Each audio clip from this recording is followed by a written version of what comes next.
Alan, thank you for joining our program today. Pleasure, Enoch. Well, we have seen that the MPF recorded profits in March. So does it mean the worst situation has been over? Everyone's looking for the good news at the moment. I think in my role as a trustee looking after members' interests, obviously I'm not meant to comment on investment outlook.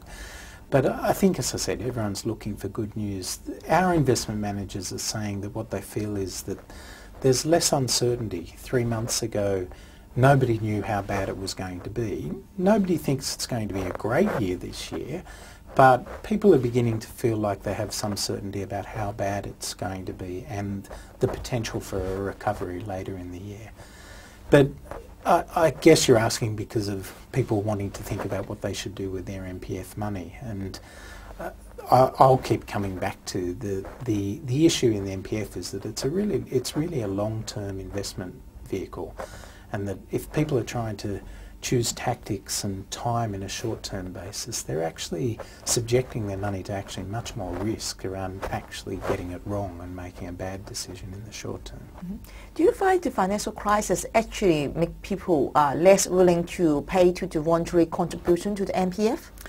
I think people generally are thinking about where do we put our money. The reality is we've seen very little change in the voluntary contribution level. If you look at the MPFA statistics, the December 2008 quarter contribution levels were very similar to December 2007. We look at our internal statistics, the same again. There's been very little change through to the end of March of the level of voluntary contributions. But I would point out the level of voluntary contributions is quite low.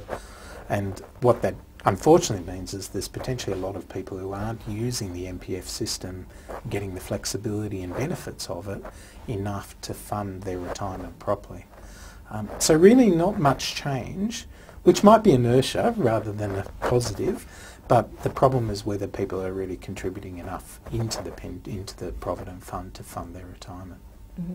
Well, the government is now studying to allow the employee to choose their provider on the portion of their own contribution. Do you think that will make a lot of employees to change their provider? I think it'll create a whole level of awareness. The government and the industry will do publications around how to choose and what to choose. So I think people will be much more conscious than they have been about the fact that they can choose. There'll be some confusion as well because the rules, we don't know what the rules will be, but trying to explain to people what they can move and what they can't move will need quite a lot of care by the industry and the regulator. People will be more aware. In other countries, sometimes this change has had no effect and people have known they've got the ability to change but really haven't done very much. For us at Manulife, we think it gives people an opportunity to actually look for services that they need, whether that's an intermediary who can help them, who didn't because their employer might have chosen somebody else and there was no intermediary service. So we see lots of things that Manulife does that will help members, and therefore we hope to attract quite a lot of people because of our products and our services, and that they come at a good price. Thank you very much for joining our program today. My pleasure. Thanks. Thank you.